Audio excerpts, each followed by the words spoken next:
Alright guys, we need to talk about something that's been tearing the Horrid Henry fanbase apart for years now. Is Henry actually being abused by his parents? Well done, Henry. You've just made sure that you're not going to get any birthday presents. What? Morning, Henry. Morning. Don't be horrid, Henry. Or is he just, well, horrid? Really heavy. You need less traction and more lift. Get lost, worm. This way. This is more like it. The internet is divided on this one. And I mean properly divided. On one side, you've got people saying Henry is a victim of serious parental neglect. Horrid Henry theory videos are racking up hundreds and thousands of views. And no, there's no way. There's even an online petition, which, by the way, has more signatures than this channel has subscribers. Priorities, people, priorities. No, but then on the other side, you've got people saying Henry is just a spoiled brat who deserves everything he gets. Reddit threads calling him... Reddit threads calling him actually just a cunt, and essays titled The Truth About Horrid Henry, defending the parents. But we'll dive deeper into that in a second. So, who's right here? Is Henry a victim or a villain? Well, today we're gonna find out, because I've spent weeks going through every piece of evidence, every claim, every counter-argument. I've watched more Horrid Henry than any adult human. My YouTube algorithm now thinks I'm either a 7-year-old or having a midlife crisis. And, it's not wrong about the second one. Anyway, I think I actually have it. I have the definitive answer. So here's how this is going to work. We're going to approach this scientifically. Oh, you poor thing. Well, as scientifically as you can get when analysing a cartoon. But first, we're going to establish what child abuse and neglect actually are using real psychological definitions. Then, we're going to create a checklist based on recognised signs of abuse and neglect from child psychology experts. But more on that later. After that, we'll go through the series systematically, looking at examples that support abuse theory, Now then. examples of Henry's actual misbehaviour,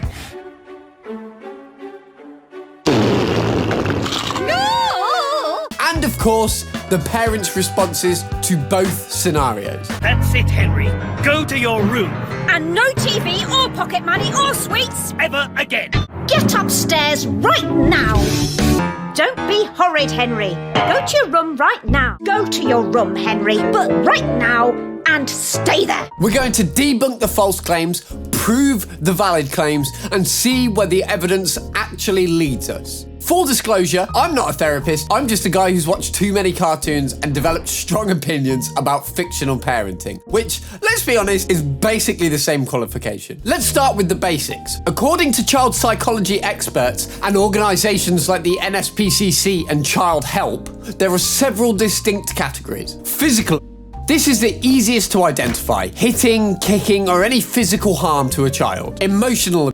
This one's not that tricky because it includes humiliation, rejection, or making a child feel worthless. Importantly, it also includes favoritism, consistently treating one child better than another. Now who could that be referring to? My little bunnykins, that's so sweet. Happy Mummy's Day, Mummy. Neglect and invalidation. Failing to provide for a child's basic needs. This can be physical, food, clothing, shelter, or emotional, love, attention, support. More on that later. Now, here's the important part for something to be considered or neglect. It needs to be a pattern, not just isolated incidents. Every parent has bad days. Remember those times when your mum would forget to pick you up from football, school, or whatever, and you just walked home in the rain and you turned out fine, right? Right? But the neglect is when those things become the norm. So, now that our checklist is created, let's see if Henry's situation fits this criteria. Let's start with the first one. And the answer here is no. There's no evidence of physical in the show. Henry's parents don't hit him. They don't harm him physically. Even though this scene might look very weird out of context,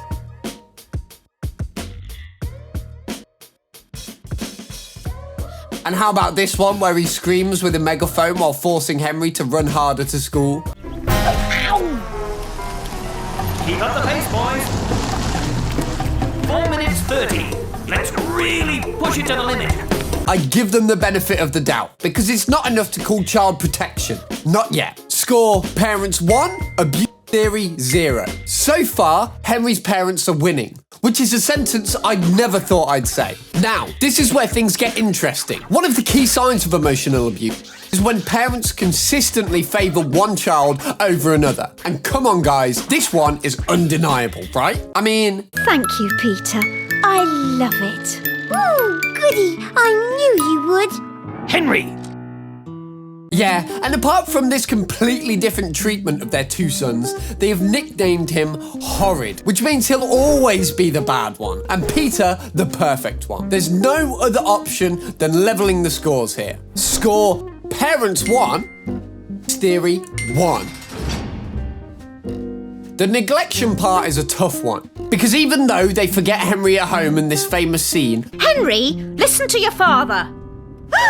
What's the matter? It's Henry. He's disappeared. What?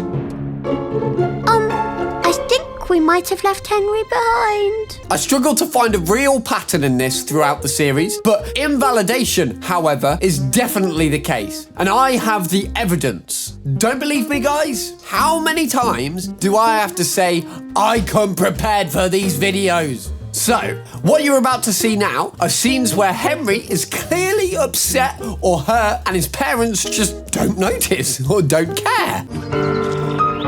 Still can't believe Frank's gone. I know, Henry, but it's still time for school. Henry, you are not a rock star, and you never will be. Ooh, hold on, it even gets worse. Henry! Don't be horrid, Henry. Yes, don't be horrid, Henry. What? Oh, just getting a cereal. Well, you can just get the cereal more carefully, can't you? The family dynamics are so messed up in this household. Making these videos just is not good for my blood pressure, guys. Subscribe if your blood is also boiling. The message Henry receives over and over is, your feelings don't matter. Your perspective doesn't matter. And this seems like emotional invalidation to me. So, neglect? Not entirely sure. Invalidation? Abso-fucking-lutely. Score: parents 1, theory 2. Okay. I can hear some of you typing angry comments already, but Henry is horrid. He's mean to Peter, he causes trouble, and he doesn't obey. You're right. Henry does terrible things. Let's not pretend he's an angel. Not really. She meant Peter. Don't be horrid, Henry. So, doesn't that justify the parents' treatment of him? Well, here's the thing. Which came first? The horrid behaviour or the horrid treatment? Because there's a psychological concept you might know called self-fulfilling prophecy. When you consistently tell a child they're bad, they start to believe it and they start to act like it. If you're going to be called horrid, no matter what you do, why bother trying to be good? The real question isn't, is Henry horrid? The real question is, why is Henry horrid? And who better to ask this than the creator of the series? So what did the creators actually intend? Francesca Simon wrote the original Horrid Henry books, and Lucinda Whitley adapted them for television. In interviews, Francesca Simon has said that Henry was inspired by her own behaviour. She's described the books as comedic exaggerations of normal family life. So that was how I got the idea for Horrid Henry's Knits, something that happened to me. But then I always try to put a sort of horrid spin on it. The show takes normal parent-child conflicts and amplifies them for comedy. The problem is, Lucinda Whitley might have amplified it so much for the TV series that she and her team accidentally crossed the line from relatable child-parent comedy to actual dysfunction. My name's Lucinda Whiteley, and I'm the series producer and also the writer. I've been writing for Horrid Henry since the very beginning. I don't think the creators intended to depict a child, but just because they didn't mean to doesn't mean they didn't actually do it. Why else would the whole internet explode over this, right? Let's settle this once and for all. There are indicators of emotional and neglect. But in the context of an animation, it gets complicated. These behaviors are played for laughs. The exaggerated reactions, the over-the-top favoritism, it's meant to be funny. But if you strip away the cartoon framing and look at these behaviors objectively, they're not funny at all. I'm sure that if you describe these parent-child interactions to a child psychologist without mentioning it was a cartoon, they'd be concerned. Here's what I think is really going on. Horrid Henry isn't a show about, but it accidentally depicts while trying to be funny. Henry isn't being physically harmed or severely neglected in ways that would get his parents arrested, but he is growing up in an environment where he's constantly unfavorably compared to his brother. His feelings are regularly dismissed, and he receives almost no positive attention. He's labeled as the bad kid by his own parents, and he's punished more severely for lesser offenses. In the real world, this creates kids with low self-esteem, behavioral problems, and difficulty forming healthy relationships, which actually explains quite a lot about Henry's behavior, doesn't it? Here's my verdict. So, is Henry legally? Probably not. Psychologically? Well, yes. In a way, what Henry experiences is a form of emotional neglect and favoritism that is definitely harmful to his development. But you know what? I've given you all the facts. I've shown you the evidence. I've explained the psychology. Now it's your turn to decide. Do you think Henry is genuinely being neglected and emotionally by his parents? Or is this all just cartoon exaggeration that we're reading too much into? Vote in the poll. Is Henry being neglected / or is he just a horrid kid getting what he deserves? Leave your thoughts in the comments. Tell me if I missed something. Tell me if you disagree. Because ultimately, the verdict isn't up to me. It's up to you. But I will say this. Whether you think it's or not, one thing is undeniable. Henry's parents could be doing a lot better of a job. So, if you're a parent watching this, maybe take a look at how you treat your kids. Make sure you're not accidentally creating your own Horrid Henry. Or your own perfect Peter, for that matter. Because you'll learn in the latest video, he's a complete psychopath. Spoiler alert, it made me angrier than this one, which I didn't think was possible. Definitely check that one out. Thanks for watching, guys. This one was heavy, I know. Go hug your family, or don't if they're actually toxic. You know what? Just go hug yourself. You probably need it. Subscribe if you haven't. Cheerio!